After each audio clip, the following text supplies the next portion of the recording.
तुमच्यापैकी अनेक लोक त्यांना वाटत असेल मी फार ब्राह्मण द्वेष्टा आहे. मी 1%ही ब्राह्मण द्वेष्टा नाही. मी जातपात मानत नाही माझ्या जीवनामध्ये. मी केवळ बोलत नाही. गेले जेव्हापासून मला कळायला लागलं तेव्हापासून 52-53 वर्ष या पद्धतीनं मी जगतो आहे. माझ्या संघटनेत जात पाळली जात नाही. कधी जातीचा विचार केला जात नाही. एवढंच नव्हे तर आपली आडनावं ही जाती प्रदर्शक असतात. म्हणून मी वयाच्या 19व्या वर्षी आम्ही काही तरुण मित्रांनी जयप्रकाश नारायणांचं आंदोलन होतं जानवी तोडो जाती तोडो, त्याला आव्हान म्हणून आपली आडनावं टाकली आणि मी मानव नाव स्वीकारलं. इतकी वर्ष मी माणूस बनण्याचा प्रयत्न करतो आहे. माझ्या आयुष्यातला मॅक्झिमम काळ हे विनोबा भावे, जन्माने ब्राह्मण, पवनार आश्रमातले, त्यांच्यासोबत गेलेलं आहे. कारण माझे वडील त्यांचे सेक्रेटरी होते. तरुण शांत सेनेमध्ये माझे पहिले महत्त्वाचे प्रशिक्षक ज्यांचा माझ्या जीवनावर प्रचंड ठसा उमटला ते आचार्य दादा धर्माधिकारी, जन्माने ब्राह्मण. वैचारिक वारसा ज्यांच्याकडनं मी अधिक घेतला असं मला वाटतं ते नरहर कुरुंदकर, जन्माने ब्राह्मण. ज्यांनी माझ्या आयुष्यामध्ये मला पत्रकारिता शिकवली आणि मी पत्रकार झालो ते दिबा घुमरे आणि मागो वैद्य, दोन्ही तरुण भारताचे संपादक, जन्माने ब्राह्मण. माझे अनेक उत्तम ब्राह्मण मित्र आहेत. तुमचा माझा जन्म कुणाचाच कुणाच्याच घरी होईल हे सांगता येत नाही. आपल्या हातात नसतं, नशिबात पण नसतं. गेल्या जन्मीच्या पाप पुण्यानुसार या जन्मात जन्म मिळतो हे पण डोक्यातनं काढून टाका. तुमचा माझा जन्म कोणत्या घरामध्ये होईल हा केवळ अपवाद असतो, अपघात असतो. त्याच्या पलीकडे आणखी काही. तर ज्यांचा जन्म अपघाताने ब्राह्मण घरामध्ये झालेला आहे त्यांनी माझं भाषण ऐकताना मनामध्ये मुळीच गिल्ट त्यांना वाटता कामा नये. जो ब्राह्मण घरामध्ये जन्मूनही ब्राह्मणी श्रेष्ठत्व मानत नाही तो ब्राह्मण नाही. आणि असे ब्राह्मण मित्र आपल्याला माहिती आहे. आज कार्यक्रमाच्या सुरुवातीला ज्यांच्यावर हल्ला झाला म्हणून निषेध केला ते निखिल बागळे, जन्माने ब्राह्मण आहेत. कुमार सप्तर्षी, राजू बरुळेकर, बाबा आमटे, शिवाजीराव पटवर्धन अशी कितीतरी माणसं जन्माने ब्राह्मण आहेत. पण ही आपल्या आचारामध्ये कधीच ब्राह्मण नव्हती. आणि त्यामुळे मी जेव्हा या ब्राह्मणाबद्दल बोलतो त्याचा अर्थ असा की जो ब्राह्मणी श्रेष्ठत्व मानतो, इतर जन्मालेल्या माणसापेक्षा आपण श्रेष्ठ आहोत असं मानतो आणि त्या पद्धतीनं वागतो, त्याच्याबद्दल मी बोलतोय हे कृपया लक्षात घ्या. आणि आपल्यामध्ये अशी अनेक माणसं आहेत की जी इतर शूद्र जातीमध्ये जन्माला आलेली आहेत पण ती ब्राह्मणाळलेली आहेत. स्वतः ब्राह्मणत्व मानतात, ब्राह्मणाच्या पुढे कुर्निसात करतात आणि त्यांना श्रेष्ठ मानतात. ते माझ्या दृष्टीनं तेवढेच दोषी आहेत. आता मित्रांनो हे सगळं मी तुमच्या पुढ्यामध्ये बोलत असताना आणखी एक फक्त वाक्य सांगून पुढे जातो. ब्राह्मण चाहे मूर्ख हो या विद्वान, दोनों ही रूपों में श्रेष्ठ देवता है. मूर्ख ब्राह्मण सुद्धा श्रेष्ठ देवता आहे. मी खूप धार्मिक आहे, होतो. आजही मी स्वतःला हिंदू म्हणवतो. कारण हिंदू धर्मामध्ये हिंदू असण्यासाठी कोणतीच अट लागत नाही. तुम्ही मुस्लिम असण्यासाठी तुमची सुनता व्हावी लागते पुरुष असाल तर, ख्रिश्चन असाल तर बाप्तिस्मा व्हावा लागतो. आणि हिंदू असण्यासाठी एकच अट आहे, तुमचे आईवडील हिंदू असावे लागतात. हिंदू परंपरेमध्ये ज्याला आपण सनातन हिंदू धर्म म्हणतो त्यामध्ये वेगवेगळ्या विचारधारा आहेत. आस्तिक परंपरा आहे, नास्तिक परंपरा आहे. 6 आस्तिक परंपरेमध्ये सांख्य परंपरा आहे. त्या सांख्य परंपरेमध्ये देव मानला जात नाही, प्रकृतीने नेचरने सृष्टी निर्माण केली असं मानलं जातं. पण वेद मानले जातात म्हणून त्याला आस्तिक परंपरा म्हणतात. लोकायत परंपरा, चार्वाक परंपरा आहे, शैव परंपरा आहे. या परंपरांमध्ये ईश्वरही मानला जात नाही आणि वेदही मानले जात नाही. ईश्वर नाकारणारा, वेद नाकारणारा माणूस सुद्धा हिंदू या देशामध्ये असतो. म्हणून मी सहजतेनं हिंदू आहे असं म्हणू शकतो. पण मी हिंदू म्हटल्याबरोबर मी कोण आहे? मी शूद्र आहे हेही मला स्वीकारावं लागतं. ही आपल्या देशामधली वस्तुस्थिती आहे. मित्रांनो हे सगळं मी तुमच्या पुढ्यामध्ये मांडत असताना जो काही आज बदल होतो आहे तो कशातनं निर्माण झालेला आहे त्यातले फक्त 2-4 टप्पे घेऊन मी पुढे जाणार आहे. पहिला टप्पा आहे 1984 साली दिल्लीमध्ये विज्ञान भवनामध्ये एक धर्मसंसद झाली. या धर्मसंसदेमध्ये निर्णय घेण्यात आला, अयोध्या मथुरा काशी लेकर रहेंगे. अयोध्या मथुरा काशी लेकर रहेंगे. त्यानंतर या पद्धतीचं आंदोलन सुरू झालं. ऑगस्ट 1990 मध्ये मंडल आयोग लागू झालं. विश्वनाथ प्रताप सिंगांनी ओबीसी वर्गातल्या लोकांना शिष्यवृत्त्या, शिक्षणात आणि नोकऱ्यांमध्ये रिझर्वेशन दिले. त्यामुळे या लोकांच्या पोटामध्ये प्रचंड पोटशूळ उठलं. या मंडलला उत्तर देण्यासाठी त्यांनी कमंडल आंदोलन सुरू केलं. 25/9/1990 म्हणजे 25 सप्टेंबर 90ला रथयात्रा सुरू झाली सोमनाथपासून. 6 डिसेंबर 92ला बाबरी मस्जिद ढळली. बाबरी मस्जिद पडल्यानंतर या देशामध्ये प्रचंड मोठ्या दंगली उसळल्या. 2000 लोक मारले गेलेत. माझ्या एकट्या मुंबईमध्ये दंगे झालेत. त्यावेळेस मी 90 सालापासून मुंबईत राहतोय. 575 मुस्लिम लोक मारले गेले, 275 हिंदू मारले गेले, 50 इतर धर्मीय मारले गेले, 900 लोक मारले गेलेत. 50 दिवस हे दंगे सुरू होते. संपूर्ण मुंबई असुरक्षित होती 50 दिवस. मी त्यावेळेस नालासोपाराला राहायचो. तिथून दादरला जायचो कारण माझी कार्यशाळा सुरू होती. एकही विद्यार्थी यायचा नाही, पण मी रोज जायचो. आणि फक्त रेल्वे लाईन सुरक्षित होती कारण त्याचे DIG सुधाकर सुराटकर नावाचे एक IPS अधिकारी होते. आणि त्यांनी एकाही माणसाला संपूर्ण 50 दिवसामध्ये दंगे उसळल्यानंतर चाकू लागू दिलेला नव्हता. इतकं सुंदर काम पोलिसांनी आणि त्यांनी केलेलं होतं. मुंबईचे दंगे आटोक्यात येत नाही म्हणून संरक्षण मंत्री असलेले शरद पवार यांना महाराष्ट्रामध्ये मुख्यमंत्री म्हणून पाठवलं. आपल्यापैकी अनेक लोक शरद पवारांविषयी फार काहीही बोलत असतात आणि आम्ही पत्रकार लोक तर काहीही बरळत असतो. या माणसाचं प्रशासनावरची पकड आणि शासन कौशल्य याची आपल्याला माहिती नसते. शरद पवार महाराष्ट्रात मुख्यमंत्री म्हणून आले आणि 72 तासांमध्ये त्यांनी संपूर्ण दंगे आटोक्यात आणलेत. हे या माणसाचं वैशिष्ट्य आहे. याला प्रतिक्रिया म्हणून बॉम्बस्फोट झाले. मुंबईमध्ये जे बॉम्बस्फोट झाले त्यामध्ये जवळपास 1400 लोक जखमी झाले. 257 लोक जीवे मारले गेले. 2002 मध्ये गुजरातमध्ये दंगे झाले. गुजरातमधल्या दंग्यांमध्ये 2000 लोक मारले गेलेत. प्रेतांचा खच या देशामध्ये निर्माण करून BJPच्या सत्तानाचा सूर्य चढत गेलेला आहे, हे कधीही विसरू नका. प्रेतांच्या ढिगाऱ्यावर यांनी आपली सत्ता निर्माण केलेली आहे.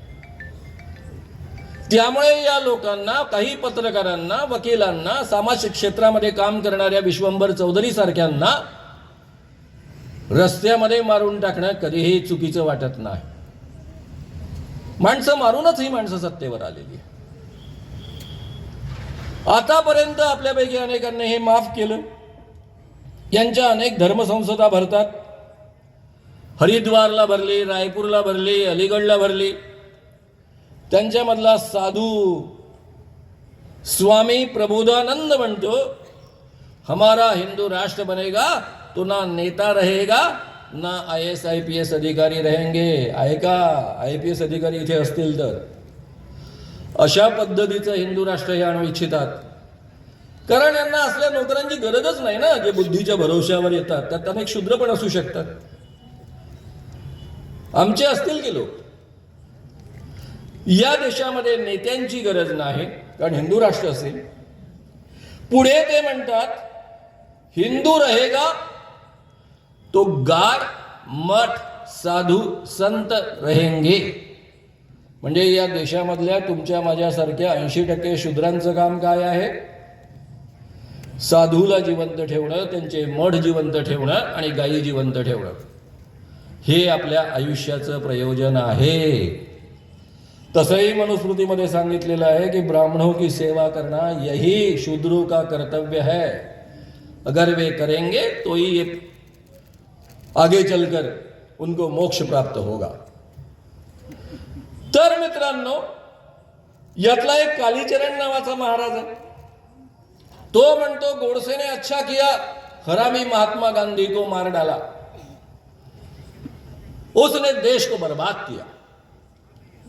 सनातन संस्था नावाची एक संस्था आहे, नावच तिथं सनातन आहे। 4 लोकांचे मर्डर्स या संस्थेच्या नावावर जमा आहेत। डॉक्टर नरेंद्र दाभोळकर, गोविंदजी पानसरे, 2 महाराष्ट्रातले, 2 कर्नाटकामधले, कलबुर्गी आणि गौरी लंकेश। ही सनातन संस्था म्हणते महात्मा गांधीच्या आत्म्यामध्ये सैतानाने प्रवेश केला आणि त्या माध्यमातून हा देश बर्बाद केला। गांधींनी हा देश का बर्बाद केला?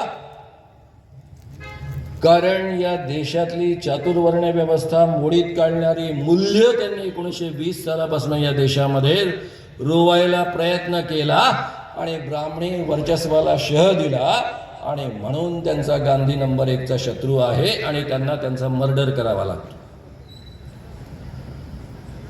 मित्रांनो, आणखी यांचे काही महान लोक आहेत, त्यापैकी मला वाटतं एकाचं नाव तुम्हाला चांगलं माहित आहे, संभाजी भिडे। यांचं वक्तव्य अतिशय प्रसिद्ध आहे, माझ्या बगीच्याचे आंबे खा म्हणजे तुम्हाला हमखास मुलगा होईल। आता मुलं आणि मुली कशा होतात? स्त्रीचं अंडबीज, त्यामध्ये XX क्रोमोझोम्स असतात, पुरुषाचा शुक्रजंतू, त्यामध्ये X आणि Y क्रोमोझोम्स असतात। XX एकत्र आले तर स्त्रीचा गर्भ थांबतो, XY क्रोमोझोम्स एकत्र आले तर पुरुषाचा गर्भ थांबतो। संभाजी भिडेच्या बगीच्यातले आंबे खाल्ले की हमखास मुलगा होतो, याचा अर्थ यांच्या आंब्यामध्ये Y क्रोमोझोम्स असतात। एवढे हे ग्रेट आहे। हे संभाजी भिडे म्हणतात पुढे, यांनी अमरावतीला हे वक्तव्य केलं, तुम्ही सगळ्यांनी पाहिलेलं असणार, ऐकलेलं असणार। महात्मा गांधी मुस्लिम मालिक की उपज है, म्हणजे महात्मा गांधींची आई एका मुस्लिम मालकासोबत वगैरे वगैरे, त्यातून गांधींचा जन्म झाला। हे लोक इतके सुसंस्कृत आहेत की इतरांच्या आयांच्या चारित्र्याची चिवडाचिवड करतात। हे लोक जेव्हा मला फोन करतात तो पहिला प्रश्न विचारतात, तुम्हारी माँ कितने मुस्लिम लोगों के साथ सोई है? ही यांची संस्कृती आहे। याच लोकांनी जिजाऊंबद्दल आणि शिवाजी राजांबद्दल जेम्स लेनच्या नावाखाली जी काही कुजबूज चालवली होती ती आपल्या महाराष्ट्राला अख्ख्या माहित आहे। याच मनोवृत्तीची लोक आहेत। एवढं आक्षेपार्ह विधान केल्यानंतर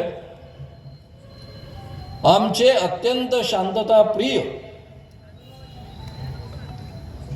कर्तव्य दक्ष माजी मुख्यमंत्री देवेंद्रजी फडणवीस, सध्याचे गृहमंत्री आणि उपमुख्यमंत्री देवेंद्रजी फडणवीस सभागृहामध्ये म्हणतात, वो कुछ भी हो, ते काहीही असो, संभाजी भिडे आमचे पूजनीय गुरुजी आहेत। काय म्हणाल याला? कोणता शब्द वापराल तुम्ही? अशा माणसाबद्दल पूजनीय गुरुजी असा शब्द हे वापरतात।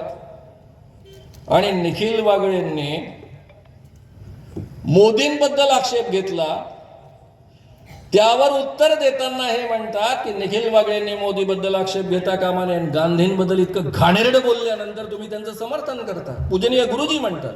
ही तुमची संस्कृती आहे। यांची लायकी, यांची संस्कृती ओळखा आणि यांना घरचा रस्ता दाखवा, नाही तर उद्या काय करतील याची गॅरंटी नाही। मित्रांनो, हे माणसं आता खरं म्हणजे हे इतने विज्ञान विरोधी आहेत की काय बोलावं तेवढं कमीच आहे। नागपूरला इंडियन सायन्स काँग्रेस भरली होती, त्यातली मी 2 उदाहरणं गमतीनं तुम्हाला सांगणार आहे। मी स्वतः इमाने इतबारे अटेंड केली, माझे नागपूरच विद्यापीठात असल्यामुळे सगळे प्राध्यापक मित्र त्यांनी आग्रह केला की तू अटेंड केली पाहिजे, आणि मी जे काम करतो ते इमाने इतबारे करतो, त्यामुळे मॅक्झिमम सगळे पॉसिबल सेशन्स मी अटेंड केले। एक सेशन होतं आरोग्यावरचं। एक आयुर्वेदाचार्य उभे राहिले आणि म्हणायला लागले, या ॲलोपॅथीमध्ये डायबिटीस तपासायचा म्हणजे केवढ्या कटकटी आहेत।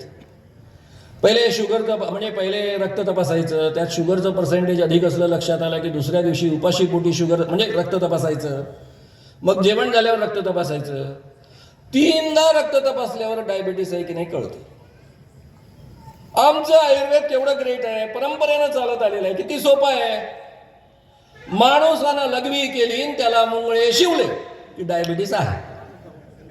आता तुम्ही कल्पना करा, आजकाल पोरं 5-5 वर्ष शिकून BMS होतात. 4-4.5 वर्ष असेल, 5 वर्ष असेल, जे काही असेल, कमी जास्त होऊ शकतं, कारण मला आधीची माहिती आत्ताची माहिती नाही. हे BMS झालेले डॉक्टर मुतारीमध्ये उभे आहेत कोट घालून. कोण कुठे मुततं, याला मुंगळे डसले काय, म्हणजे लघवीला डसले काय. बरं, मुंगळे नसतील, मुतारे आजकाल स्वच्छ असू शकतात, मग मुंगळे डब्यांमध्ये आणायचे, मुतला की लावले मुंगळे. काय बोलतो आपण, कसं बोलतो. एक आफ्रिकन सायंटिस्ट होता, त्याने ऑब्जेक्शन घेतलं. तो म्हणाला, मेरे जानकारी के अनुसार जेव्हा तुम्ही कितीही साखर खाल्ली आणि काही खाल्ली तर लघवीतनं जे बाहेर येतं ते ग्लुकोज असतं, आणि ग्लुकोजला तर माकोडे लागत नाहीत. त्यावर त्यांना उत्तर देता आलं नाही. जगभरातले सायंटिस्ट त्याकरता येत असतात, दरवर्षी एकदा ते भरतं. मोठा इव्हेंट झाला नागपूरमध्ये, स्वागताकरता रांगोळ्या काढलेल्या होत्या. पत्रकारांनी प्रश्न विचारला, ह्या रांगोळ्या का काढल्या. किती साधं उत्तर होतं की ही आमची संस्कृती आहे, रांगोळ्या काढलं की छान वाटतं, प्रसन्न वाटतं, सौंदर्य वाढतं, आणि म्हणून आम्ही रांगोळ्या काढल्या. कोणी ऑब्जेक्शन घेतलं असतं का. कोणाला आवडत नाही सौंदर्य, कोणाला आवडत नाही छान वातावरण. तसं नाही उत्तर दिलं. आयोजकेने उत्तर दिलं की या इंडियन सायन्स काँग्रेसमध्ये अतृप्त आत्म्यांचा हैदोस निर्माण होऊन त्यामध्ये विघ्न येऊ नये म्हणून आम्ही रांगोळ्या काढलेल्या आहेत. या रांगोळ्या काढल्यामुळं अतृप्त आत्मे इंडियन सायन्स काँग्रेसमध्ये शिरू शकत नाही.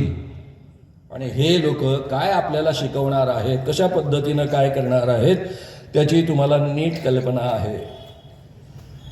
यांचा एक बाबा, त्याच्याबद्दल मी बोलणारच आहे नंतर, पण आता मोदींवर डायरेक्टली येतो. त्याच्या आधी सत्यपाल सिंह नावाचे गृहस्थ जे आमच्या मुंबईचे पोलीस कमिशनर होते, एकदा मला त्यांना भेटण्याचा योग आला होता. मुंबईचं पोलीस कमिशनर हे पद महाराष्ट्रातलं नंबर 2चं पद आहे. पोलीस महासंचालक DG नंबर 1 आणि मुंबई पोलीस कमिशनर नंबर 2. हे अधिकारी पुढे मनुष्य विकासबळ राज्यमंत्री झालेत. त्यांचं म्हणणं असं आहे की डार्विनचा सिद्धांत चुकीचा आहे. आमच्या पूर्वजांनी वानराचे मनुष्यात रूपांतर झाले असे कुठेही नमूद करून ठेवले नाही, लिहून ठेवले नाही. त्यामुळे हा सिद्धांत चुकीचा आहे. अभ्यासक्रमामध्ये बदल करण्याची गरज आहे. आणि ते केवळ बोलले नाही, आता NCERTच्या अभ्यासक्रमामधनं 9वी-10वीच्या अभ्यासक्रमामधनं हा काढून टाकण्यात आलेला आहे. मित्रांनो, डार्विनचा उत्क्रांतीवादाच्या सिद्धांताबद्दल यांचं एवढं शत्रुत्व का. कारण या देशामधल्या वेदांमधल्या ऋग्वेदामध्ये पुरुष सूक्तामध्ये म्हटलेलं आहे की ब्रह्म्याच्या मुखातनं ब्राह्मण जन्माला आले, बाहूंमधनं क्षत्रिय जन्माला आलेत, मांड्यांमधनं वैश्य जन्माला आलेत, आणि पायांमधनं शूद्र जन्माला आलेत. हीच बाब भगवद्गीतेनं रिपीट केली आहे, मनुस्मृतीनं रिपीट केलेली आहे. आता मला सांगा, डार्विनचा उत्क्रांतीवादाचा सिद्धांत आपल्याला काय सांगतो. मी तुम्हाला रिक्वेस्ट करेन, तुमच्यापैकी अनेकांना नेटफ्लिक्स पर्यंत पोहोचता येत असेल. नेटफ्लिक्स अवर प्लॅनेट नावाची अतिशय सुंदर सिरीज आहे. मला वाटतं 8 एपिसोड्स आहेत. जे ज्ञान मिळवण्याकरता मला अनेक ग्रंथ वाचावे लागले होते, तुम्ही केवळ 8 एपिसोडमध्ये सगळं ज्ञान प्राप्त करू शकता. इतकी सुंदर सोय करून ठेवलेली आहे. ही जशी इंग्रजीमध्ये आहे त्याच पद्धतीने हिंदीत आहे, त्यामुळे तुम्हाला मला समजायला सोपी आहे. आपल्यापैकी प्रत्येकानं ती पहा. साधारणतः 450 कोटी वर्षापूर्वी सूर्यापासून पृथ्वी वेगळी झाली, ती थंड होत गेली. 350 ते 250 कोटी वर्षापूर्वी एकपेशीय प्राणी जन्माला आला, याच वातावरणातनं निर्माण झाला. आणि तो उत्क्रांत होत होत आधी जलचर प्राणी, त्यानंतर स्थलचर प्राणी निर्माण झाले आणि 10 लाख वर्षापूर्वी तुमच्या माझ्यासारखा माणूस पृथ्वीवर वावरायला लागला. उत्क्रांत होत होत प्राण्यांमधनं बदल, म्हणजे आपण एक पेशीय प्राण्यापासून निर्माण झालेलो, एक पेशीय छोट्याशा प्राण्यापासून आपण निर्माण झालेलो आहोत. मित्रांनो, ज्याला आजचा माणूस म्हणतात त्याला म्हणतात होमोसेपियन्स. तो किमान 2 लाख वर्षापासून या पृथ्वीवर वावरतो आहे. आपली कल्चर कितीही आपण मागे ओढली तरी जेव्हापासून आपण लिहायला लागलो त्याचा कालावधी 7,000 वर्षांपेक्षा अधिक जुना नाही. 2 लाख वर्षापूर्वी किंवा 10 लाख वर्षापूर्वी जो बदल झाला ते 7,000 वर्षापूर्वी लिहू घालणाऱ्या माणसाला कसं कळेल? एवढी अक्कल या माणसाला नाही. पण IPS अधिकारी आहे. ही माणसं का विरोध करतात? कारण तुम्ही कसा विश्वास ठेवणार ब्रह्म्याच्या मुखातनं ब्राह्मण जन्माला आले म्हणून ते श्रेष्ठ आहेत? आणि म्हणून हे डार्विनच्या उत्क्रांतीवादाच्या सिद्धांताच्या आणि एकूण सायन्सच्या विरुद्ध आहे. हे म्हणजे आमचे मोदीजी पण याच्या विरुद्ध आहेत. मोदीजी काय म्हणाले माहिती आहे? कर्ण आईच्या गर्भातून जन्मला नव्हता याचा अर्थ त्यावेळेस जेनेटिक सायन्स होते, टेस्ट ट्यूब बेबी होती. आता टेस्ट ट्यूब बेबी काय आहे? टेस्ट ट्यूब बेबी म्हणजे एका परीक्षण नळीमध्ये मूल जन्माला येतं का? स्त्रीचं अंडबीज, पुरुषाचा शुक्रतंतू घेतला जातो, टेस्ट ट्यूबमध्ये त्याचं फलन केलं जातं आणि त्यानंतर आईच्या गर्भाशयामध्ये तो टाकलं जातं आणि तिथे ते गर्भात मूल वाढतं. म्हणजे यांना टेस्ट ट्यूब बेबी म्हणजे काय माहीत नाही. महाभारत यांनी वाचण्याची गरज नाही, कारण ते महान धार्मिक आहे आणि विष्णूचा अवतार आहे. अनेक लोक त्यांना विष्णूचा अवतार म्हणतात, त्यामुळे त्यांनी महाभारत वाचण्याची गरज नाही. ते आपण तुमच्या माझ्यासारख्या सामान्य माणसांनी वाचायचं. मी लहानपणापासून रामायण आणि महाभारत लोकांना सांगत आलेलो आहे, रसभरीत वर्णन करून सांगत आलेलो आहे. आणि तुमच्यापैकी प्रत्येकाला ते माहीत आहे, त्यामुळे तुम्हाला डिटेल्स माहीत आहे. कुंतीला ती कुमारी असताना पुत्र झाला. लोकोपवादाच्या भीतीनं तिनं त्या मुलाला गंगा नदीच्या पात्रात सोडून दिलं. ते मूल एका सारथ्याला सापडलं, त्याने त्याचं संगोपन केलं, म्हणून त्याला सूतपुत्र असं म्हटलं जातं. म्हणजे या मुलाचा जन्म कुंतीपासून डायरेक्टली झालेला आहे. नाही तर अदरवाईज तिने कशाला सोडलं असतं? असं जर टेस्ट ट्यूबमध्ये करता आलं असतं तर तिच्यावर कोणी आक्षेप घेतला असता का? आणि तिला सोडण्याची गरज पडली असती का? साधा कॉमन सेन्स आहे. पण कॉमन सेन्स आणि मोदीजी यांचा अर्थार्थी संबंध नसल्यामुळं त्यांच्याकडनं ही अपेक्षा आपल्याला करता येत नाही. का? त्याची मी अनेक उदाहरणं तुम्हाला देणार आहे. मित्रांनो, पुढची कथा आपल्याला माहिती आहे की ज्यावेळेस युद्ध सुरू झालं, महायुद्ध सुरू झालं, कर्णाने प्रण घेतला मी 5ही पांडवांना मारून टाकेन. कुंती भेटायला लागली. कुंतीने सांगितलं तू माझा मुलगा आहेस, 5ही पांडव तुझे भाऊ आहे, तू आमच्या सोबत ये. कर्ण म्हणाला मी येणार नाही, मी दुर्योधनाच्या सोबतच राहील. पण मी तुला एक वचन देतो, तुझी 5 पुत्र कायम राहतील. मी मारीन तर फक्त अर्जुनाला मारेल, नाही तर अर्जुन मला मारेल. तुझी 5 पुत्र शिल्लक राहतील, तुझ्या बाकी 4 पुत्रांना मी मारणार नाही. आणि त्यांनी खरंच बाकीच्यांना मारलं नाही. आता ही सगळी कथा आपल्याला माहित आहे. त्यांचे अनेक मुक्ताफळ आहेत, त्यामध्ये आता आणखी वेळ घालवत बसत नाही. त्यांचं एक मुक्ताफळ फार सुंदर आहे. त्या काळात कुणीतरी प्लॅस्टिक सर्जन असेल ज्याने हत्तीचे डोके गणेशाच्या धडावर बसवले आणि प्लॅस्टिक सर्जरीची सुरुवात केली. अरे गणेश गणपती हा आमच्या श्रद्धेचा विषय आहे, त्यात कशाला तुम्ही सायन्स आणता? तिथे सायन्स आणण्याची काय गरज आहे? पण तिथेही सायन्स दाखवणार आणि मग तोंड घशी पडतात. आपल्यापैकी अनेकांना शरीरशास्त्राचा अभ्यास आहे. अनेक डॉक्टर या ठिकाणी बसलेले आहेत. त्यांनी शरीराचं अनेकदा विच्छेदन केलेलं आहे. माणसाच्या धडावर हत्तीच्या डोक्याचं रोपण कधीही होऊ शकत नाही, हे सगळ्यांना माहिती. तिथेही सायन्स सांगण्याचा प्रयत्न करणार. बरं, हे कोणालाही सल्ला देतात. यांना जगातलं सगळ्या विषयांचं एवढं ज्ञान आहे की त्या क्षेत्रातल्या तज्ज्ञ माणसालाही सल्ला देतात.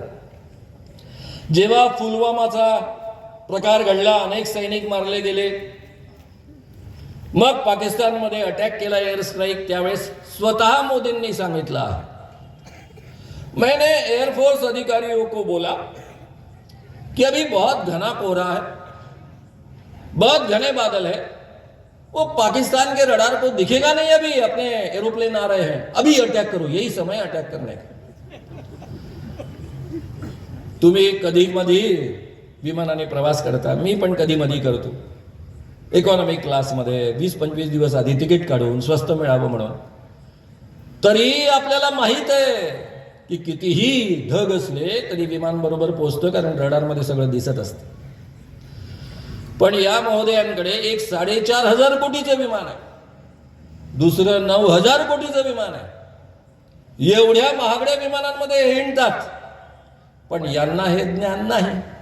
असण्याचं कारण नाही, कारण ते विष्णूचा अवतार आहे, मोदी आहे. त्यांना कशाला ज्ञानाची गरज आहे? त्यांना डिग्र्यांची पण काय गरज आहे? हो, कशाही मिळतात, त्याला काय करावं लागतं? असे आमचे मोदीजी. त्यांचं एक वाक्य मला सांगितल्याशिवाय समाधान होत नाही, आणि ते म्हणजे गॅसमधनं जो वायू येतो त्याच्यावर चहा तयार करणं, नाल्यातल्या गॅसवर. मोदीजींनी बहुधा काय केलं, ज्यावेळेस ते कार्यकर्ता बनायचे होते, म्हणजे RSSचा कार्यकर्ता बनायचे होते, त्या काळात त्यांच्या घराशेजारी एक नाला असेल, त्या नाल्यामधनं चहा येत असेल, नाल्यामधनं गॅस बाहेर येत असेल, त्या गॅसवर त्यांनी चहा तयार केला, आणि तो तयार केलेला चहा या जगात अस्तित्वात नसलेल्या रेल्वे स्टेशनवर विकला. कारण तुम्हाला सगळ्यांना माहित आहे, त्यांनी दावा केला ते रेल्वे स्टेशन नंतर तयार झालेले आहे, त्यावेळेस नव्हतं झालेलं. मित्रांनो, असे हे आमचे मोदीजी. यांचा एक वासुदेव देवनानी म्हणून शिक्षण मंत्री होता, राजस्थानचा कॅबिनेट मंत्री होते. त्यांनी पहिलं त्यांचं स्टेटमेंट आहे, गाईच्या गोमूत्राने कॅन्सर बरा होतो. आणि दुसरं स्टेटमेंट फार मस्त आहे, ऐका तुम्ही. या जगात फक्त एकच प्राणी असा आहे, तो म्हणजे गाय, जो प्राणवायू घेतो, ऑक्सिजन घेतो आणि सोडतो सुद्धा ऑक्सिजनच. आता काय केलं पाहिजे या माणसाचं? या जगातले सगळे प्राणी, राईट फ्रॉम माणूस, प्राणवायू घेतात आणि सोडताना मॅक्झिमम कार्बन डायऑक्साईड सोडतात. म्हणून आता काय केलं पाहिजे आपण? वासुदेव देवनानीचं नाक, गाईचं नाक ट्यूबनी बांधून द्यायचं आणि किती काळ जगतात ते पाहायचं. दुसरा काय पर्याय आपल्याला? अरे, शिक्षण मंत्री राजस्थानचा माणूस होता, असं बोलतो. मित्रांनो, यांचे विज्ञानाविषयीची एक एक वक्तव्य इतकी महान आहे. कोविड, सुरेंद्र सिंह नावाचे यांचे एक मोठे कार्यकर्ते, ते म्हणतात कोविडच्या काळामध्ये 50 मिलीलिटर गोमूत्र, त्यामध्ये 100 मिलीलिटर पाणी मिसळायचं आणि ते प्यायचं, म्हणजे आपल्याला कोविड होत नाही. बरं झालं तुम्ही ऐकलं नाही. ऐकलं असता तर या ठिकाणी नसता. किमान आमच्या मोदींनी यांचं ऐकलं नाही. उपकार केले आपल्यावर, आपल्याला लशी दिल्या म्हणून केवळ 5 लाख लोकांवर निघलं, 5-5.5 लोक मेले भारतात, बाकीचे जिवंत राहिले. कारण याच शतकाच्या सुरुवातीला, 20व्या शतकाच्या सुरुवातीला बंगालमध्ये ब्लॅक प्लेग आला होता. त्यावेळेस एकट्या बंगालमध्ये 1.5 कोटी लोक मेले होते आणि जगभर 4 कोटी लोक मेले होते. आज आपलं विज्ञान विकसित झालेलं असल्यामुळं आपण लसीमुळं वाचलो. त्याचे काही साईड इफेक्ट असतील, त्याचे परिणाम आपल्याला भोगावे लागतील, इतके निभावलं. मित्रांनो, आमचे हे मोदीजी जे काही करतात ते वैज्ञानिक दृष्टिकोन त्यांचा चांगला नाही, ते विज्ञान विरोधी आहेत, लोकांच्या अंधश्रद्धा पसरवतात. यांचे लोक बाबांना घेऊन गावोगाव हिंडतात. यांचे बाबा कोण? छान बाबा आहे, त्याचं नाव आहे पुन्हा धीरेंद्र कृष्ण महाराज. त्याच्याविषयी बोलल्याशिवाय मला गमत नाही. हा धीरेंद्र कृष्ण महाराज काय म्हणतो याची 2 वक्तव्य मला तुम्हाला ऐकवली पाहिजे. तो जर महाराष्ट्रात आला असता, नागपूरमधनं पळून गेला असता आणि त्यानंतर महाराष्ट्रामध्ये त्याने तोंड दाखवलं नसतं, या पद्धतीने इथले बीजेपी वाले वागले असते, थोडा शहाणपणा इथल्या बीजेपी वाल्यांनी स्वीकारला असता, तर मी धीरेंद्र कृष्ण महाराजांबद्दल बोललोच नसतो. धीरेंद्र कृष्ण महाराजांचा एक सुंदर व्हिडिओ. ते म्हणतात सुभाष बाबू कहते थे, आप मुझे खून दो, मैं आपको आजादी दूंगा। मैं कहता हूं, आप मेरा साथ दो, मैं आपको हिंदू राष्ट्र दूंगा। यांचं हिंदू राष्ट्र कसं? पुन्हा यांचा एक व्हिडिओ. या व्हिडिओमध्ये काय आहे? एक अछूत माणूस, अस्पृश्य माणूस त्यांच्या पायावर डोकं ठेवायला येतो. तो त्यांचा भक्त आहे. जसा तो पायावर डोकं ठेवायला लागतो, महाराज ओरडतात. व्हिडिओमध्ये उपलब्ध आहे, तुम्हाला सहज सापडेल. ए हमें छुओ मत, हम ब्राह्मण है, तुम अछूत हो. मित्रांनो, 2022 आणि 23 सालामध्ये एक माणूस या पद्धतीनं बोलतो, त्याचा व्हिडिओ उपलब्ध असतो आणि अशा माणसाला घेऊन महाराष्ट्रभर मिरवलं जातं. हे बीजेपीचे लोक मिरवतात. हा सरळ सरळ अॅट्रॉसिटी ऍक्ट नुसार गंभीर गुन्हा. त्याला खरं म्हणजे जेलमध्ये टाकायला पाहिजे.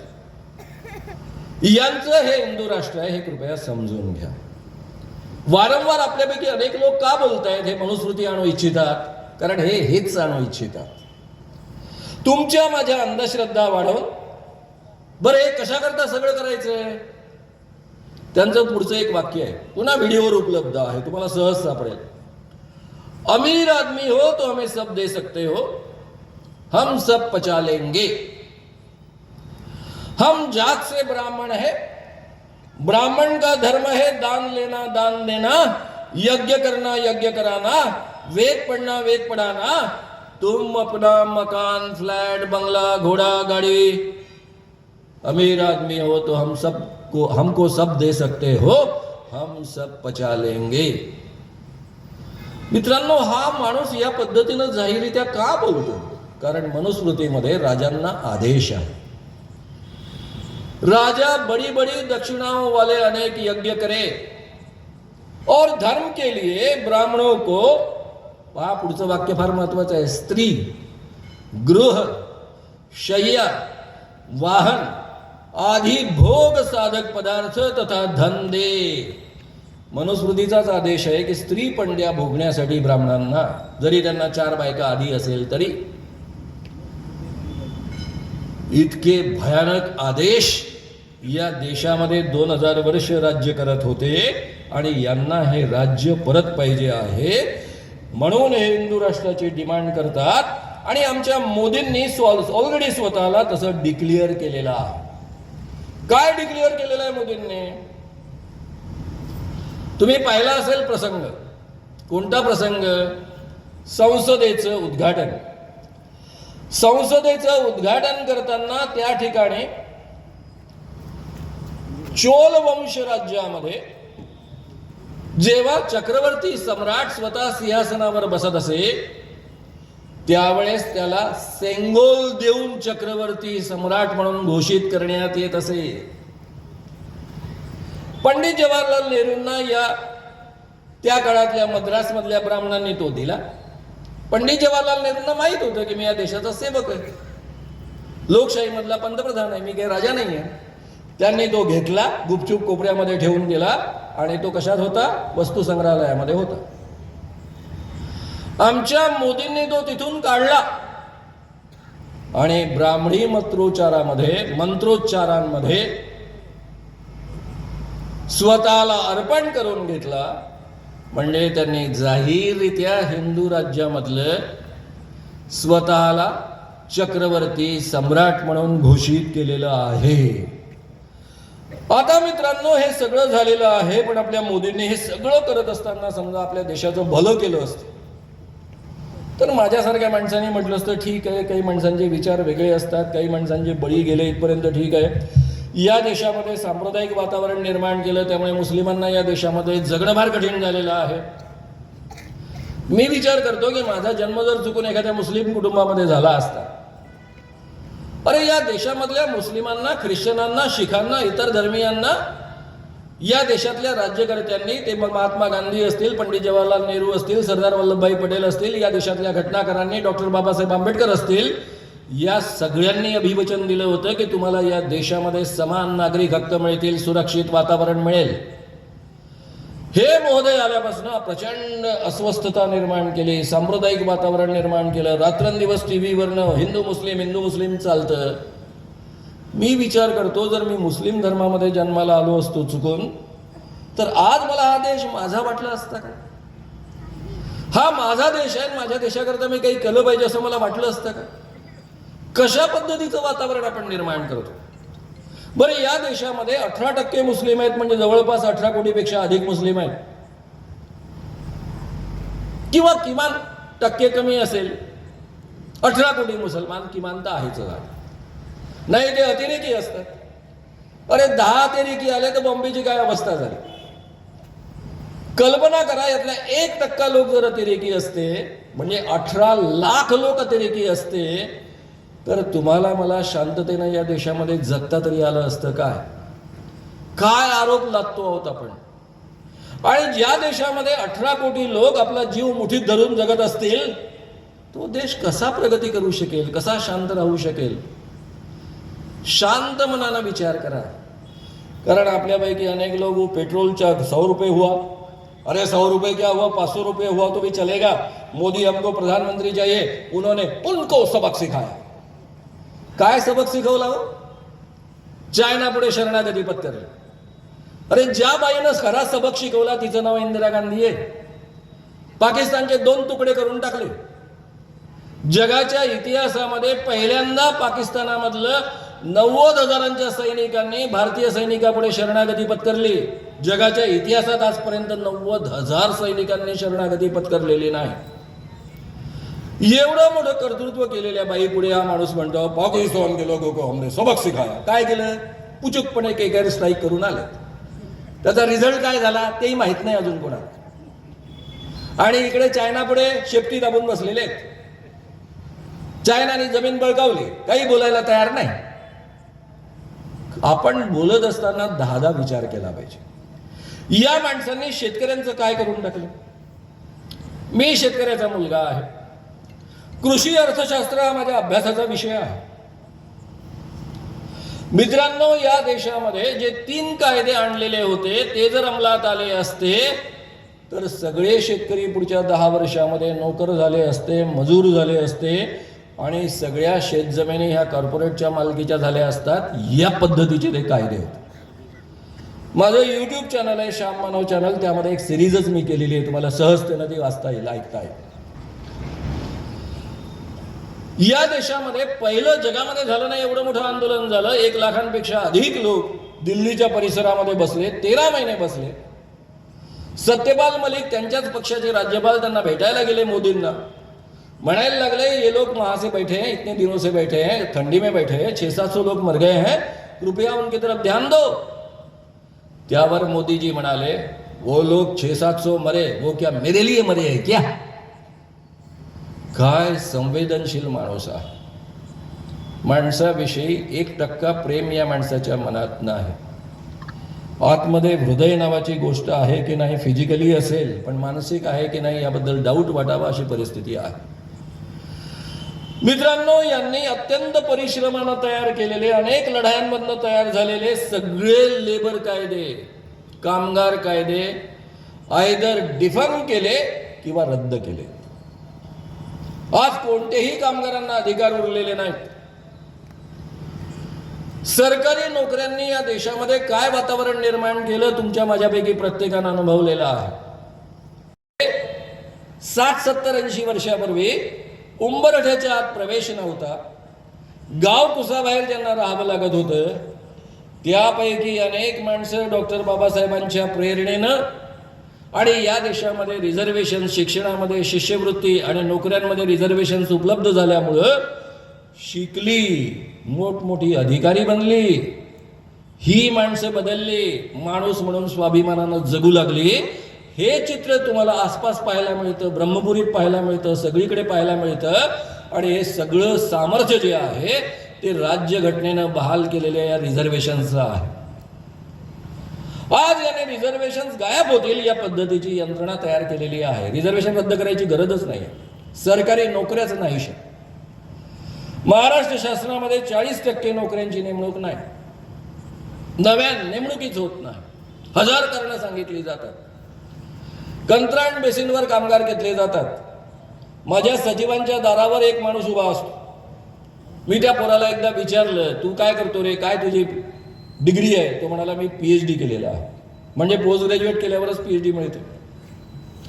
म्हटलं, तुझा पगार किती आहे? तो म्हणाला, तसा अधिकृत पगार 15,000, पण हातात पडतो 12,000. एक PhD केलेला पोरगा सचिवांच्या दारासमोर उभा राहतो आणि आम्हाला आज सोडायचं नाही सोडायचं याचे निर्णय घेत असतो. त्याचा पगार 15,000, हातात 12,000 पडतात. मुंबईमध्ये 12,000 कोणी जगू शकतं? ही स्थिती असते तर हा बदललेला जो समाज आम्हाला पाहायला मिळतो तो पाहायला मिळाला असता काय? यांनी सरकारी नोकऱ्या गायब करून टाकल्या, पेन्शन स्कीम्स गायब करून टाकले. मीडिया, मी स्वतः पत्रकार, 15 वर्ष अतिशय प्रभावीपणे पत्रकारिता केली. लेखणीचा वापर लोकांना न्याय मिळवून देण्याकरता केला, लोकांचं प्रबोधन करण्याकरता केला. आज माझे अनेक पत्रकार मित्र सांगतात, सर आम्हाला काही करता येत नाही हो, आमची अवस्था एखाद्या चाटणाऱ्या जनावराप्रमाणे झालेली आहे, आम्हाला आदेशानुसार चाटावं लागतं, किती इच्छा असली तरी आम्हाला काही करता येत नाही. मी त्यांना एवढंच सांगत असतो की विद्याधर गोखले यांना मी एकदा प्रश्न विचारला होता नागपूरच्या प्रेसमध्ये. ते म्हणाले, खरं आहे की प्रत्येक संपादकाच्या आणि पत्रकाराच्या गळ्यात पट्टा असतो, पण एक दोरी पण असते. आपल्यापैकी अनेक लोक असे असतात की जे पट्टा गळ्यात आहेत या भावनेनं जागच्या जागी थिजून राहतात, काहीच करत नाही. खरं म्हणजे आपली दोरी जेवढी लांब आहे तेवढ्या वर्तुळामध्ये तरी आपण फिरलं पाहिजे आणि त्या स्वातंत्र्याचा तरी उपयोग केला पाहिजे आणि लोकांना न्याय मिळवून दिला पाहिजे. ते या काळात आपण पत्रकार लोक करू शकतो. हळूहळू छानपैकी बीज लोकांच्या मनामध्ये पेरू शकतो, त्यांना आपण प्रवृत्त करू शकतो. ते तरी आपण पत्रकार मित्रांनी सगळ्यांनी करूया. केवळ परिस्थितीपुढे शरणागती पत्करू नको. मित्रांनो, ईडी आणि CBIचा किती दुरुपयोग होतो. आमच्या शिवसेनेचे आणि पत्रकार संजय राऊत काय केलं त्यांनी? आपल्या एका नातेवाईकाकडनं 25 लाख रुपये घेतले चेकने आणि काही काळानंतर ते परत केले चेकने. दोन्ही व्यवहार वाईट आहेत आणि तरीही त्यांना जेलमध्ये टाकलं. कारण त्यांना आदेश होता, तुम्ही आमच्या सोबत या, BJP सोबत या, उद्धव ठाकरेंची शिवसेना सोडा. पण ते दबले नाहीत. 7 महिने जेलमध्ये राहून आलेत. शूरपणा आणि मर्दपणा त्यांनी दाखवला, म्हणून त्यांचं मी जाहीररित्या कौतुक करतो. दुसरे आमचे एक सहकारी माझ्या एका कार्यक्रमामध्ये होते, अनिल देशमुख त्यांचं नाव. खरं म्हणजे त्याच्या आधी मला एक किस्सा सांगितला पाहिजे. माझा एक मित्र मंत्रिमंडळामध्ये होता. ते गुवाहाटीमधनं परत आले. दीर्घ काळापासून माझ्या चळवळीमध्ये ते योगदान देत असतात. त्यांना बहुधा बडबडून बोलायचं असेल, वयाने थोडा मी त्यांच्यापेक्षा मोठा आहे. ते मला म्हणाले, मानव साहेब, आपल्या देशामध्ये काही लोकशाही राहिलीच नाही, हुकुमशाही आहे. आम्ही गेलो होतो ना गुवाहाटीमध्ये, आमचे मोबाईल काढून टाकले, हॉटेलच्या बाहेर पडण्याची परवानगी नाही, सुरक्षा रक्षक रात्रंदिवस आमच्यावर पहारा देत आहेत. हो म्हटलं, ते ईडीच्या धाकाने 5-6 लोक गेले ना तुमचे? 5-6 नाही, सगळ्यांचे कागदपत्र तयार, 40 लोकांचे कागदपत्र तयार. सोबत येणार की जेलमध्ये जाणार. सोबत आले तर खोके, नाही तर मंत्रीपद, नाही तर जेलमध्ये. अशी अवस्था आहे. म्हटलं पण ठीक आहे ना, असं काही असलं तरी शेवटी म्हटलं आपल्या देशात कोर्ट आहे, हायकोर्ट आहे. हा पक्षांतर बंदी कायदा लागू होईल आणि त्यामध्ये सगळं सरकार बरखास्त होईल. नाही, आम्हाला ते दिल्लीवरनं कॉन्फरन्सिंगमधनं वारंवार सांगितलेलं आहे की काही तसं होणार नाही, सगळे आपले न्यायमूर्तींपासून सगळे लोक ऍडजस्टेड आहेत. म्हटलं असं कसं होईल? हायकोर्ट? हो म्हणे, तसेच निर्णय येणार, लिहून घ्या तुम्ही, 2.5 वर्ष हे सरकार चालणार. खरंच मित्रांनो, हे सरकार तसं चालू आहे. माझ्या मित्राचा मुलगा असीम सरोदे, लहानपणापासून पाहत आलो, माझ्या जवळचे मित्र, बाळासाहेबांचा मुलगा आहे तो. ते मोठ्या खात्रीने म्हणत होते की आपले CGI असे तसे असा निर्णय देतील आणि हे सरकार बरखास्त होईल. मी माझी भेट झाली तेव्हा त्याला हळूच सांगितलं की मला एका मंत्र्याने अगदी खाजगीमध्ये सांगितलेलं आहे की सरकार बरखास्त होणार नाही, 2.5 वर्ष काढतील. तुमच्या सुप्रीम कोर्टाच्या जजचा निर्णय असा येईल की आपलं नाव इतिहासामध्ये बदनाम होणार नाही याची ते काळजी घेतील, घटनेनुसार निर्णय लिहितील, पण सरकार कायम राहील. आणि निर्णय तसाच आला. Operation 100% successful but patient died. पुढचाही निर्णय असाच येणार होता. उलट मी शिवसेनेच्या नेत्यांचं अभिनंदन केलं की बरं झालं आमच्या विधानसभा अध्यक्षांनी असा निर्णय दिला, त्यामुळे लोकांचा राग आणखी वाढेल, तुमच्या बाजूला लोक मोठ्या संख्येने उभे राहतील आणि यांना धडा दाखवतील. किती बेशरमपणाचा. एका पक्षाचे नेते मला सांगत होते, सर आमचंही पक्ष जाणार आहे, आमचंही पक्षचिन्ह जाणार आहे आणि आमची सगळी गंगाजळी जी आहे तीही जाणार आहे, आम्हाला कोर्टात लढायचं आहे, त्याच्याकरता पैसे कुठून आणायचे हा प्रॉब्लेम आहे. आणि इलेक्शन कमिशनचा तसाच निर्णय आला. या देशामधलं इलेक्शन कमिशन टोटली मोदींच्या म्हणण्यानुसार काम करतं, ही वस्तुस्थिती आहे. सुप्रीम कोर्टाच्या न्यायमूर्तींनी सीजेआयने इलेक्शन कमिशनचे कमिशनर नेमण्याकरता एक नवी कमिटी फॉर्म करण्याचा आदेश दिला. काय आदेश होता की स्वतः सीजेआय, प्रधानमंत्री आणि विरोधी पक्षनेता या 3 लोकांची कमिटी इलेक्शन कमिशनचे कमिशनर नेमतील. मित्रांनो, काय झालं माहिती आहे तुम्हाला? कायदाच बदलवून टाकला, नवा कायदा आणला आणि सरळ विरोधी पक्षनेता निर्णय घेतील. म्हणजे 2 मतं नेहमीच त्यांच्या बाजूने राहतील. कोण कमिशनर नेमायचा तेच ठरवतील. यांना इलेक्शन कमिशन स्वतःचा का पाहिजे? इलेक्शन कमिशनर कारण इलेक्शन स्वतःच्या सोयीनं करण्यासाठी. यामध्ये काही गडबडी होऊ शकतात की नाही? डेफिनेटली गडबडी होऊ शकतात. आपली जी ईव्हीएम आहे त्याचा गैरफायदा घेता येतो. मी माझ्या एका कार्यकर्त्याला मुद्दाम उभं केलं. सुजा नावाचा एक हैदराबादचा जुना इंजिनियर, अमेरिकेत पळून गेलेला, यूट्यूबवर सगळी माहिती तुम्हाला मिळेल त्याची. त्यांनी 2019 मध्ये भारतवर्ष नावाचा एक पक्ष काढला. नाव थोडं इकडे तिकडे असेल. मी माझ्या कार्यकर्त्याला म्हटलं घे तिकीट त्यांच्याकडनं, त्यांचा दावा आहे ना मतं मिळवून देतो हे बी हॅक करून. कितपत सत्य आहे आपण पाहूया. त्याला महाराष्ट्रातलं तिकीट मिळालं नाही, देवासचं तिकीट मिळालं. त्याच्याकडे पैसे नाही, आमच्याकडे पैसे नाही. लोकसभेचं इलेक्शन हा 4दा गेला नाशिकवरनं देवासला. पहिल्यांदा फॉर्म भरायला, शेवटी रिझल्ट पाहायला, मध्ये 2दा झालं. मी स्वतः 77 मध्ये 78 मध्ये निवडणुका लढलेलो आहे. 4-5 जिल्ह्यांमध्ये दणकून प्रचार केलेला आहे, विधानसभेमध्ये, लोकसभेमध्ये आणि नगर परिषदेमध्ये. मला माहिती आहे अशी मतं मिळत नाही. तो मला सांगायला लागला की मला 10,000 मतं मिळाली. मी काय वेढा लागला का? म्हटलं काही पण सांगतो, मला फोकनाड्या मारतो. त्याने मला गॅझेटच पाठवून दिलं. त्याला 10,000 मतं मिळाली. त्याचं निवडणूक चिन्ह आहे लुडो. चुकून मतं पडली ही पण शक्यता नाही आहे. आणि लोकसभेमधल्या इलेक्शनमध्ये एखाद्याला 10,000 मतं चुकून मिळत नाहीत.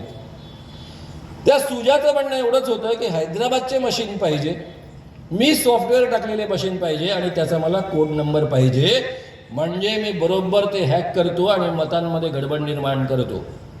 ही सगळी त्याची मतं ऑलरेडी यूट्यूबवर उपलब्ध आहे. तुम्ही जस्ट सर्च केलं तर तुम्हाला सगळं ऐकायला मिळेल. आता मित्रांनो, दुसरं ईव्हीएम मध्ये काही गडबडी केली जाऊ शकते की नाही आहे. जंतर मंतर टाईप करा, ईव्हीएम टाईप करा, तुम्हाला सगळं डेमोज सापडेल. या पद्धतीनं सॉफ्टवेअर तयार करता येतं की तुम्ही 2 बटणं दाबली की एक मत ज्या पक्षाला निवडून आणायचं आहे त्या पक्षाला जाईल आणि एक मत दुसऱ्याला जाईल. त्यामुळे ईव्हीएमच्या माध्यमातून गडबडी होऊ शकते आणि 10% पर्यंत ही गडबडी होऊ शकते. आणि ती ऑलरेडी झाली की नाही आपल्याला माहीत नाही, पण झाली असण्याची शक्यता सगळेच व्यक्त करत आहेत. माझ्या नागपूरच्या कार्यक्रमामध्ये आपले विरोधी पक्षनेते वडेट्टीवार साहेब बसले होते आणि तिथे अनिल देशमुखांचं मी जाहीर अभिनंदन करत होतो.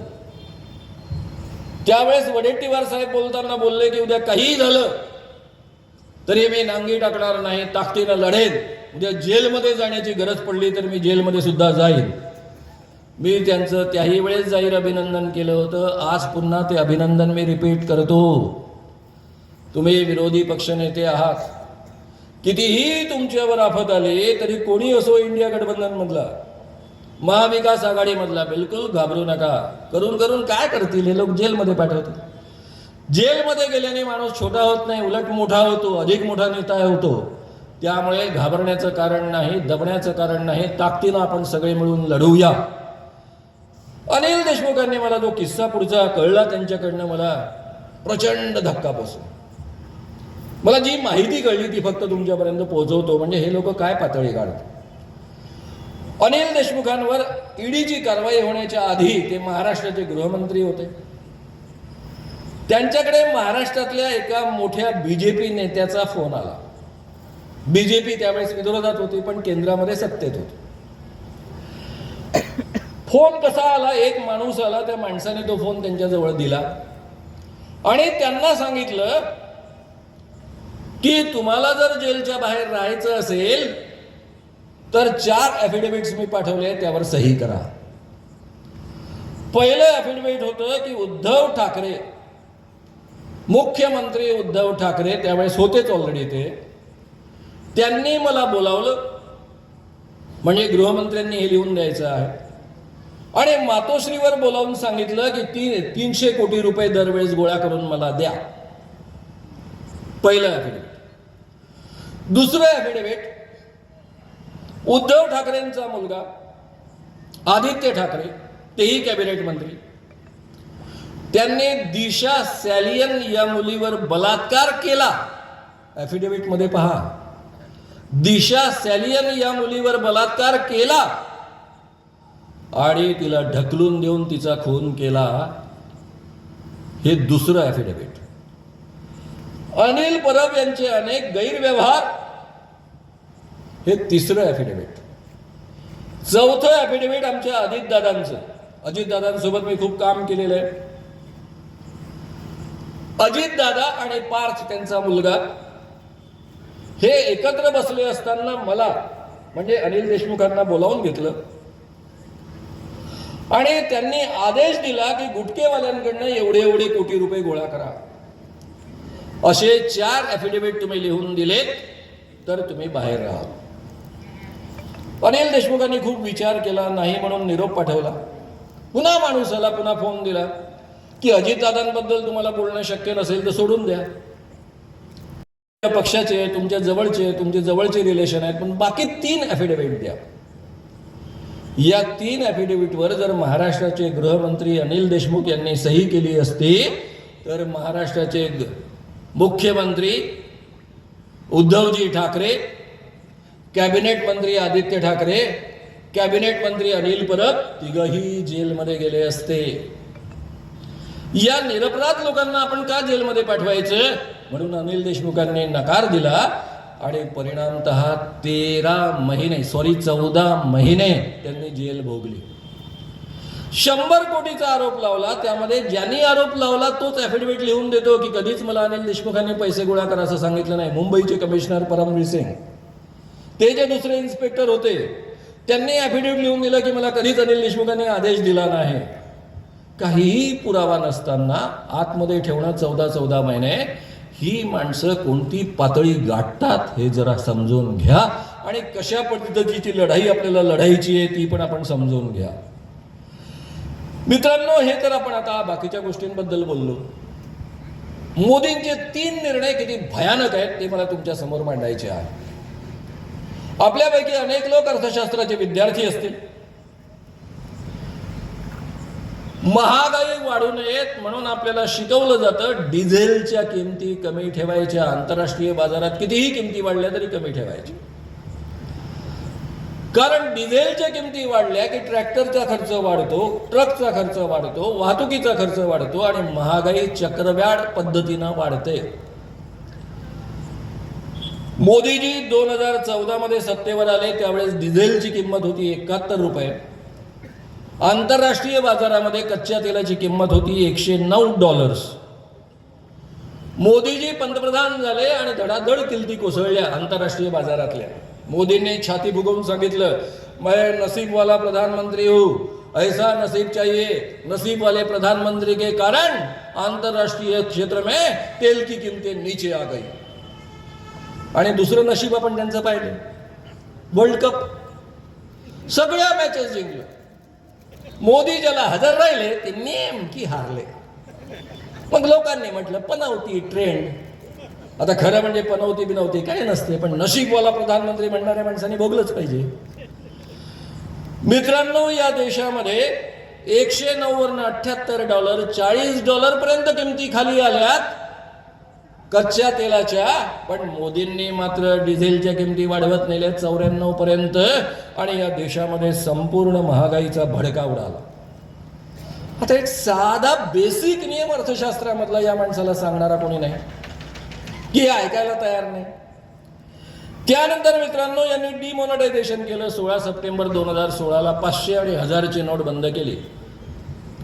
मी सुरुवातीला स्वागत केलं, म्हणजे चला ब्लॅक मनी बाहेर काढतायत. घडलं काय? 93.7% 99.3% रक्कम परत आली. ब्लॅक मनी काही सापडलाच नाही. पण देशाचे हाल झाले. मला वाटलं हा माणसाला एक कॉमन सेन्स असेल.